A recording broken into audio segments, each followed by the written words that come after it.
अस्सलाम वालेकुम नाजरीन, आज हम आपके साथ एक दिल हिला देने वाली खबर शेयर करने जा रहे हैं। पाकिस्तानी ड्रामा इंडस्ट्री की मशहूर अदाकारा सहर खान, जो हालिया दिनों में अपने सुपरहिट ड्रामे जफा की आखिरी किस्त की शूटिंग कर रही थी, एक खतरनाक हादसे का शिकार हो गई।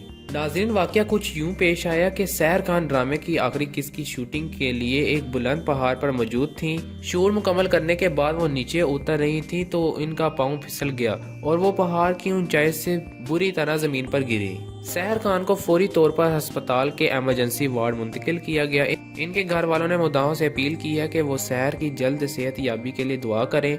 उसके साथ ही उन्होंने कुछ तस्वीर और वीडियोस भी शेयर की हैं जिनमें सहर को अस्पताल में जख्मी हालत में देखा जा सकता है। नाज़रीन, आप इस वीडियो में देख सकते हैं कि कैसे सहर खान ने अपनी जान की परवाह किए बगैर इस मुश्किल और खतरनाक शूट को मुकम्मल करने की कोशिश की। पहाड़ की बुलंदी पर खड़े होकर वो अपनी आखिरी किस्त का अहम मंजर शूट कर रही थी, लेकिन बदकिस्मती से नीचे उतरते हुए इनका हादसा पेश आया। नाजरीन, सहर खान के घर वालों ने अस्पताल से मजीद वीडियोस और तस्वीर शेयर की हैं ताकि मुद्दा इनकी सेहत के बारे में बाखबर रह सके।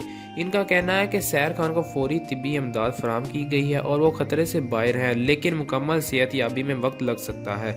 हम दुआ गो हैं कि सहर खान मुकम्मल सेहत याब हो जाएं और दोबारा अपनी ज़िंदगी और कैरियर का आगाज़ करें। आप सबसे भी दरख्वास्त है कि आप इनके लिए खुसूसी दुआ करें। मजीद ये कि जफा ड्रामे की आखिरी किस्त भी जल्द नशर हो जाएगी, जिसमें आप देख सकेंगे कि किस तरह सहर खान ने अपनी ज़िंदगी खतरे में डालकर इस अहम किस्त को मुकम्मल किया। नाज़रीन, अगर आपको हमारी वीडियो पसंद आई है तो हमारी वीडियो को लाइक करें, हमारे चैनल को सब्सक्राइब करें, बेल आइकन को क्लिक करें ताकि आपको हमारी आने वाली हर लेटेस्ट अपडेट मिलती रहे।